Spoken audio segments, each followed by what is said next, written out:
Radio VL. Radio VL. La communauté des 1535. 1535, c'est Radio VL. Allez, on y va. On va commencer par nos coups de cœur de la semaine. Un premier coup de cœur, Amaury. Alors les amis, dans cette rubrique coup de cœur, nous avions troqué l'AS Roma de Rudy Garcia, dont on parlait un peu tout le temps, n'est-ce pas, pour les performances de Romain Grosjean. Seulement voilà, Diane Baron, président du comité de défense et de glorification des pilotes français, n'est pas à nos côtés ce soir. Et c'est bien dommage au vu de la prestation du pilote hier pour le Grand Prix des États-Unis, puisqu'il est arrivé deuxième.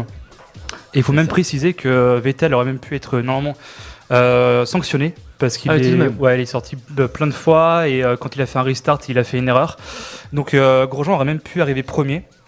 Donc sa première victoire ne sera pas pour tout de suite, mais il est en train 2014 peut-être. Voilà, exactement, c'est ce qu'on espère tous, tout simplement.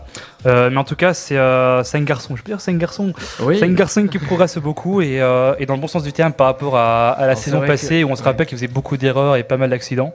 Là, il est sur le bon chemin, donc c'est un coup de cœur pour moi. Surtout moi, le vrai coup de cœur que j'ai, c'est au niveau de Marc Webber qui a dit trouver ce pilote très propre en parlant du français, sachant que c'était lui avec qui il s'était pas mal frité l'année dernière, comme tu disais, Amaury. Et donc je trouve ça très pro de la part de Webber. On rappelle quand même que c'est sa dernière année en Formule 1. L'année prochaine, il sera en Porsche, il sera sur Porsche. Et donc voilà, moi je voulais saluer d'une part la performance de Grosjean et aussi la déclaration de Webber en post-course d'avoir parlé comme ça. C'est très marrant en off. Nous dans l'équipe, c'est Cristiano Ronaldo, c'est un énorme bosseur. J'ai quasiment jamais vu ça dans le football. Ce qu'on oublie aussi, c'est qu'il a pris énormément de maturité et de responsabilité, que ce soit à Manchester United dans ses dernières saisons ou au Real, et c'est extraordinaire ce qu'il fait. Et aujourd'hui, il se comporte véritablement comme un capitaine. Et ce qui fait avec le Portugal, il fait peut-être pas un grand match, mais il faut aussi regarder autre chose, ses déplacements, ses appels, comment il dirige ses coéquipiers, et ça c'est aussi important. Et c'est une fonction qu'il remplit très bien, je trouve. C'est sûr, heureusement qu'il est là pour le Portugal, parce que sans lui, sincèrement, le Portugal n'allait pas au mondial. Sur lui, je pense que sans Zlatan et sans Ronaldo, c'est un petit peu le match qu'on pouvait faire. Je pense que la Suède passait, par exemple. Donc, après, pour moi, c'est pas fini. C'est pas fini. Le match retour. Alors tu penses qu'au match retour, ça peut flancher ? C'est possible. Le match retour, c'est en Suède. C'est-à-dire que si le Portugal marque juste un but, c'est ça. Ouais, c'est bon. Tout à fait. Après, c'est bon.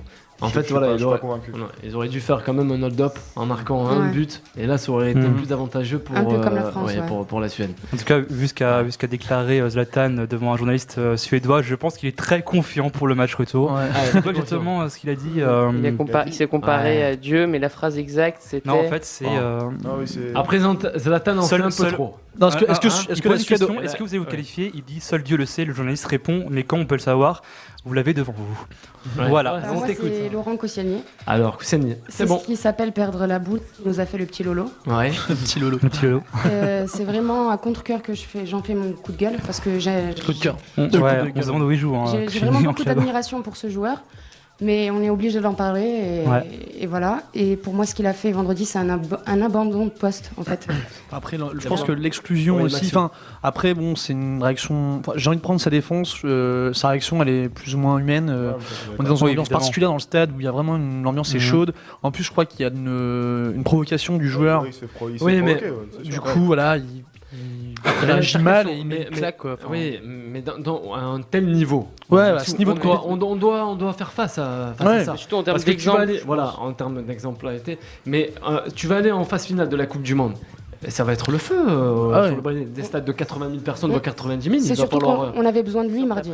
Surtout, indépendamment de l'acte, c'est surtout l'exemple qui est vraiment pointé du doigt. C'est pas non plus comme si l'équipe de France avait la réputation d'une équipe hyper calme et hyper au top en ce moment. Donc je pense que c'est vraiment en plus un coup que vraiment on s'est tiré dans le pied que de faire ça. C'est une image qui descend encore. Les choix tactiques de Didier Deschamps. Qu'en pensez-vous alors ? Moi, c'est mon coup de gueule. Allez, le coup de gueule. Alors, on t'écoute. Moi, j'ai pas compris le choix tactique de Deschamps de choisir, de donner les clés à Samir Nasri. Je veux dire, on a Valbuena qui fait des matchs extraordinaires avec l'OM cette saison.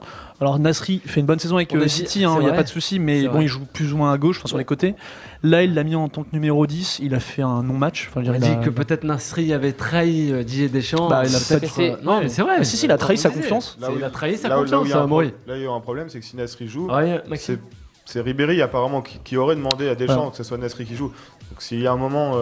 après Deschamps c'est le sélectionneur, c'est lui qui doit choisir. Après, beaucoup de copinage. S'il y a eu une demande de Franck Ribéry d'imposer un joueur sur la fédération... je crois pas trop. Non, je crois pas qu'il y ait du trop de copinage. On n'est pas dans l'ère 98 où vraiment les joueurs étaient des gros cadres comparés à des Ribéry. Non, pas du tout. Après, je crois que ça fait comprendre quand tu dois t'adapter à une équipe, c'est sûr et certain. C'est bien pour ça que ça s'appelle un club, une sélection nationale. Tu peux pas arriver à concilier les préférences de chacun. Le problème d'une équipe nationale, je suis d'accord avec toi. Le problème, c'est qu'en équipe nationale, tu te retrouves beaucoup moins. Tu as beaucoup moins de Tu joues moins souvent ensemble, donc il y a moins d'automatisme. Ouais, exactement. Merci. Je cherche le mot d'automatisme avec les joueurs. Que du coup, vaut mieux que tu restes à ton poste.